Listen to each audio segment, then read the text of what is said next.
നല്ലതാ, നല്ല ഭരണോ. ഇവിടെ നമ്മുടെ തുടർഭരണം അത്യാവശ്യമാണ്. ഇവിടുത്തെ ജനക്ഷേമ കാര്യങ്ങൾക്ക് തുടർഭരണം വന്നേ പറ്റത്തുള്ളൂ. അതിന് ഞങ്ങളുടെ ഭാഗത്തു നിന്നുള്ള എല്ലാ പിന്തുണയും സർക്കാരിനുണ്ടാവും. പെൻഷനെല്ലാം കൃത്യമായിട്ട് കിട്ടുന്നുണ്ട്. പിന്നെ ഈ തൊഴിലുറപ്പിൻ്റെ വേതനം എല്ലാം മുടക്കമില്ലാതെ കിട്ടിയാൽ മതി. സർക്കാർ പെൻഷൻ കൊടുക്കുന്നുണ്ട്, പിന്നെ ഇല്ലെന്നൊക്കെ ഓരോരുത്തർ പറയുന്നുണ്ട്, കിട്ടുകയില്ലെന്നും. പക്ഷേ ഞങ്ങൾക്ക് തുടരെ കിട്ടുന്നുണ്ട്. പെൻഷൻ കാര്യങ്ങളെല്ലാം കൃത്യമായിട്ട് കിട്ടുന്നുണ്ട്. അമ്മമാർക്കൊക്കെ വളരെ സന്തോഷമായി. ചോദിക്കുമ്പോഴത്തേക്കിനും അവരെല്ലാം പറയുന്നത് നല്ല ഇതിലാണെന്ന്. പിന്നെ തൊഴിലുറപ്പിൻ്റെ എല്ലാം നല്ല ഇതിൽ പോകുന്നുണ്ടെന്ന് പറയുന്നു. നല്ലൊരു ഭരണമാണ് നമ്മുടെ മധ്യ സാറ് നമുക്ക് വേണ്ടി ചെയ്തിരിക്കുന്നത്. നമ്മുടെ പ്രദേശത്താണെങ്കിലും തിരുവല്ല മണ്ഡലം എടുത്തു നോക്കുകയാണെങ്കിലും വളരെ നല്ല രീതിയിലുള്ളൊരു ഭരണമേഖലയാണ്. LDF സർക്കാരിൻ്റെ പിണറായി സഖാവിൻ്റെ ഭരണ സർക്കാർ നല്ല ഭരണം തന്നെയാണ് കാഴ്ചവെക്കുന്നത്. തിരുവല്ല മണ്ഡലത്തിലെ മൊത്തത്തിലുള്ള വികസന പ്രവർത്തനം എടുക്കുമ്പോൾ അദ്ദേഹം 2006 വീണ്ടും MLA ആയി. 87 അദ്ദേഹം ആദ്യം MLA ആയി. ചെറിയ പ്രായത്തിൽ നിയമസഭയിലെ ബേബിയായിട്ട് MLA ആയിട്ട് വന്നു. അന്നേരം ഈ പ്രദേശങ്ങളിൽ, ഈ ആനിക്കാട് ഉൾപ്പെടെ വരുന്ന പ്രദേശങ്ങളൊന്നും, ഇത് കല്ലുപ്പാറ മണ്ഡലത്തിൻ്റെ ഭാഗം. 2006 അദ്ദേഹം വീണ്ടും MLA ആയി വന്നപ്പോൾ 87 നായനാർ മുഖ്യമന്ത്രി ആയിരുന്നപ്പോൾ അദ്ദേഹത്തിനൂടെ പ്രവർത്തിച്ചു. അന്നത്തെ അനുഭവ പാരമ്പര്യമുണ്ട്. 2006 അദ്ദേഹം തിരുവല്ലയിൽ MLA ആയി വന്നപ്പോഴാണ് യഥാർത്ഥത്തിൽ അന്ന് ഗതാഗത വകുപ്പ് മന്ത്രി എന്നുള്ള നിലയ്ക്ക് ഈ കല്ലുപ്പാറ മണ്ഡലത്തിലെ തന്നെ ഇപ്പോൾ ആനിക്കാട് നാളെ ഉദ്ഘാടനം ചെയ്യുന്ന, മറ്റേ 24-ാം തീയതി ഉദ്ഘാടനം ചെയ്യുന്ന പാറക്കടവ് അല്ലേ, അത് ഇവിടെ അല്ലേ, പാറക്കടവ് പാലം, അതുപോലെ തന്നെ നമ്മുടെ തേലപ്പുഴ കടവ്, അതുപോലെ ഇവിടെയുള്ള കുറേ പാലങ്ങളും മറ്റു കാര്യങ്ങളും 16 പാലങ്ങളാണ് 2006 VS അച്യുതാനന്ദൻ്റെ ഗവൺമെൻറ് സമയത്ത് അദ്ദേഹം ഈ 2 മണ്ഡലവും കൂടെ ചേർന്ന് വരുന്ന ഭാഗത്ത് കൊണ്ടുവന്നു. പിന്നീട് 2011 അദ്ദേഹം MLA ആയിട്ട് ജയിച്ചെങ്കിലും UDFൻ്റെ ഗവൺമെൻറ് 2 സീറ്റിൻ്റെ വ്യത്യാസത്തിൽ അധികാരത്തിൽ വന്നു. അപ്പോൾ ആ 2 സീറ്റിൻ്റെ വ്യത്യാസത്തിൽ UDF വന്നപ്പോൾ 5 വർഷം തിരുവല്ല മണ്ഡലത്തെ പൂർണ്ണമായിട്ട് അവർ തഴഞ്ഞു. 2016 പിണറായി വിജയൻ്റെ കൂടെ ജലസേന വകുപ്പ് മന്ത്രി ആയപ്പോഴേക്കും തിരുവല്ല നഗരത്തിലേക്കൊരു കുടിവെള്ള പദ്ധതി, അതുപോലെ തന്നെ നമ്മുടെ ഈ ആനിക്കാട് പഞ്ചായത്തിൻ്റെ ഞാൻ നേരത്തെ പറഞ്ഞു, പുറമറ്റം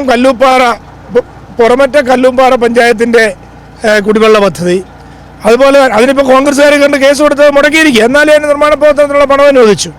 അതുപോലെ തന്നെ നമ്മുടെ അപ്പർ കുട്ടനാട് ഭാഗത്തെല്ലാം വരുന്ന പുളിക്കീഴ് ഭാഗത്തെ അവിടെ പുതിയ ടാങ്കെല്ലാം വെച്ച് ആ പഞ്ചായത്തുകളിലെ കുടിവെള്ള പദ്ധതി, അങ്ങനെ കുടിവെള്ളക്ഷാമം പരിഹരിക്കുന്നതിന് വേണ്ടി ഒരു ദീർഘകാല പദ്ധതി അദ്ദേഹം ഈ മണ്ഡലത്തിൽ കൊണ്ടുവന്നു. കൂടാതെ നമ്മുടെ റോഡുകൾ, ഇപ്പം തന്നെ ഈ ആനിക്കാട് പഞ്ചായത്തുമായിട്ട് ബന്ധപ്പെടുന്ന ഏറ്റവും പ്രധാനപ്പെട്ട ഒരു ഇതാണ് ചേലക്കൊമ്പ് റോഡ്. 89 കോടി രൂപയാണ് അതിന് അനുവദിച്ചത്. അതും കേസ് കൊടുത്ത് മുടക്കിയിരിക്കുന്നത്, സ്ഥലമെടുപ്പിൻ്റെ പേരിൽ തടസ്സം ഉണ്ടാക്കിയിരിക്കുന്നത് സത്യത്തിൽ ഇവിടുത്തെ UDF അനുഭാവികൾ തന്നെയാണ്. സ്ഥലം വിട്ടുകൊടുക്കാൻ അവർ തയ്യാറാവുന്നത്. പക്ഷേ കല്ലുപ്പാറ, പുറമറ്റം, മല്ലപ്പള്ളി വരുന്ന മേഖലയിൽ മാത്രം 104 കോടിയുടെയാണ് കിഫ്ബി വഴിയും സർക്കാരിൻ്റെ പൊതുമരാമത്ത് വകുപ്പ് വഴിയും DMDC നിലവാരത്തിൽ റോഡുകളാക്കിയിരിക്കുന്നത്. അതുപോലെ തന്നെ ഞാൻ നേരത്തെ പറഞ്ഞ പാലങ്ങൾ, അതുപോലെ തന്നെ താലൂക്ക് ആശുപത്രിക്ക് കിഫ്ബി വഴി 50 കോടി രൂപയാണ് ഇപ്പോൾ പുതുതായിട്ട് അനുവദിച്ചിരിക്കുന്നത്. തിരുവല്ല ഗവൺമെൻറ് ആശുപത്രിയിലാണെങ്കിൽ 6 നിലയുള്ള കെട്ടിടമാണ് തിരുവല്ല ഗവൺമെൻറ് ആശുപത്രിയിൽ പൂർത്തീകരിച്ചിരിക്കുന്നത്. അപ്പം വളരെ ദീർഘവീക്ഷണത്തോടു കൂടിയുള്ള വികസന പ്രവർത്തനങ്ങൾ. കിഫ്ബി വഴിയുള്ള റോഡുകൾ എടുത്തു കഴിഞ്ഞാൽ നമ്മുടെ Mavelikkara, Kayamkulam Mavelikkara road, Kayamkulam Thiruvalla road, Thiruvalla Ambalappuzha road G. Sudhakaran പൊതുമരാമത്ത് വകുപ്പ് മന്ത്രിയായിരുന്നപ്പോൾ മാത്യു തോമസിൻ്റെ മുൻകൈയിൽ നേടിയെടുത്തതാണ്.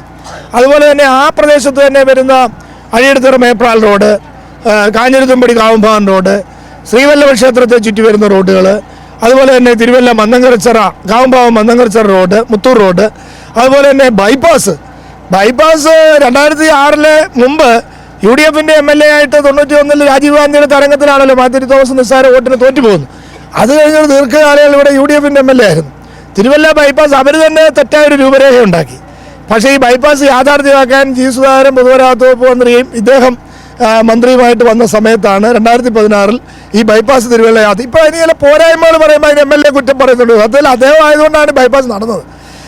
പൊതുവിൽ നോക്കുമ്പോൾ അദ്ദേഹത്തിൻ്റെ ഒരു അനുഭവ പരിചയം, ഈ 87 മുതൽ നായനാർ, അതുപോലെ VS അച്യുതാനന്ദൻ, പിണറായി വിജയൻ, ഈ കാലയളവിൽ അദ്ദേഹത്തിൻ്റെ പക്വതയാർന്ന രാഷ്ട്രീയ പ്രവർത്തന പാരമ്പര്യം, ഇടതുപക്ഷത്ത് അടിയുറച്ച് നിൽക്കുന്ന രാഷ്ട്രീയ വിശ്വാസ്യത. ഇപ്പോൾ ജനതാദൾ തന്നെ പാർട്ടിയെ, ഇപ്പോൾ BJPയുമായിട്ടുള്ള കേന്ദ്ര ബന്ധത്തിൻ്റെ അടിസ്ഥാനത്തിൽ ആ പാർട്ടിയെ കേരളത്തിൽ എന്നും ഞാൻ ഇടതുപക്ഷത്തോടൊപ്പം നിൽക്കുക എന്നുള്ള നിലപാട് സ്വീകരിച്ചുകൊണ്ട് അദ്ദേഹം ആ പാർട്ടിയെ തന്നെ ഇപ്പോൾ പുതിയ രൂപത്തിൽ ജനതാദളിൻ്റെ പേര് മാറ്റി അതിനെ പുതുതായിട്ട് കേരളത്തിലെ സോഷ്യലിസ്റ്റ് പാർട്ടിയായി തന്നെ അത് പുനഃസംഘടിപ്പിച്ചു. അത് വർഗീയതയ്ക്കെതിരായിട്ടുള്ള അദ്ദേഹത്തിൻ്റെ ഒരു വ്യക്തമായ മതനിരപേക്ഷ കാഴ്ചപ്പാടാണ്. അതുപോലെ അഴിമതിരഹിത പൊതുപ്രവർത്തനം, ഒരു ആരോപണം പോലും അദ്ദേഹത്തിനെതിരെ ആരും ഉന്നയിക്കുന്നില്ല, രാഷ്ട്രീയ എതിരാളികൾ പോലും ഉന്നയിക്കുന്നില്ല. നിയമസഭയിൽ പോലും പ്രതിപക്ഷ നേതാവ് തന്നെ പറഞ്ഞ എന്താണ്, മാതിരി തോമസ് പറയുന്നത് ഞാൻ ശ്രദ്ധയോടെ കേൾക്കാറുണ്ട്, അദ്ദേഹത്തിൻ്റെ ഉപദേശങ്ങൾ ഞാൻ അനുസരിക്കാറുണ്ടെന്നൊക്കെ പറഞ്ഞു. അപ്പം ഞാൻ പറഞ്ഞു വരുന്നത്, എല്ലാവരുടെയും സ്വീകാര്യതയുള്ള അഴിമതിരഹിതമായ പൊതുപ്രവർത്തനമുള്ള കാപട്യങ്ങളില്ലാത്ത, അദ്ദേഹം ചെയ്യുന്ന കാര്യങ്ങൾ, ചെയ്യാൻ പറ്റുന്ന കാര്യങ്ങൾ ചെയ്യും, അത് കൃത്യമായി ചെയ്യുന്ന ഒരു രീതിയാണുള്ളത്. ഈ പറ്റാത്ത കാര്യങ്ങൾ ഞാൻ ചെയ്തോളാമെന്ന് പറഞ്ഞ് വാഗ്ദാനമൊന്നും കൊടുക്കുന്ന രീതിയൊന്നുമില്ല. പക്ഷേ അത് തിരുവല്ലയിലെ ജനങ്ങൾക്ക് അദ്ദേഹത്തിൻ്റെ ആ പ്രവർത്തന രീതിയോട് വലിയ സ്വീകാര്യതയാണ്, വലിയ തോതിലുള്ള അംഗീകാരം അദ്ദേഹം നേടിയെടുത്തിട്ടുണ്ട്. തുടർഭരണം ഉണ്ടാവോ? ഉണ്ടാകും. നല്ല ഭരണമാണോ? ആ ആണ്. പക്ഷേ വളരെ കോൺഫിഡൻസിലാണ്. സ്ത്രീ സുരക്ഷാ പെൻഷനൊക്കെ ലഭിക്കുന്നുണ്ടോ? കിട്ടി തുടങ്ങിയില്ലേ? സ്ത്രീ സുരക്ഷ ആർക്കൊക്കെ ഉണ്ട്? സ്ത്രീ സുരക്ഷ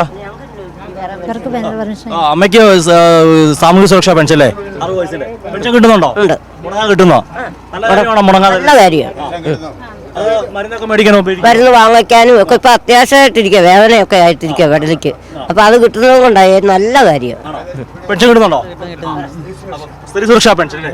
തീർച്ചയായിട്ടും. എന്നാ കിട്ടിയേ? കഴിഞ്ഞ മാസത്തെ വന്നായിരുന്നു. പറഞ്ഞോ. എനിക്ക് വേറെ പെൻഷനാ. അപ്പം പെൻഷൻ പ്രഖ്യാപിച്ചു, വളരെ പെട്ടെന്ന് തന്നെ സ്ത്രീ സുരക്ഷാ പെൻഷനും നമ്മുടെ കൈകളിലേക്ക് എത്തി തുടങ്ങിയില്ലേ? തീർച്ചയായിട്ടും പ്രഖ്യാപിച്ച കാര്യങ്ങൾ നടപ്പാക്കുന്ന ഒരു സർക്കാർ, ആ സർക്കാരിനെ വികസന മുന്നേറ്റ ജാഥ സ്വീകരിക്കാനായി മല്ലപ്പള്ളിയിലെ തിരുവല്ല നിയോജകമണ്ഡലം മാത്യു തോമസിന്റെ വികസന മുന്നേറ്റ ജാഥയാണ് തുടരുന്നത്. അതിന്റെ മല്ലപ്പള്ളി പ്രദേശത്താണുള്ളത്. എല്ലാവരും വലിയ സന്തോഷത്തോടാണ് മുമ്പോട്ട് പോകുന്നത്. ക്യാമറമാൻ അഖിലേഷ് കൊടുമണ്ടൊപ്പം സുജു ടി ബാബു, കൈരളി ന്യൂസ്.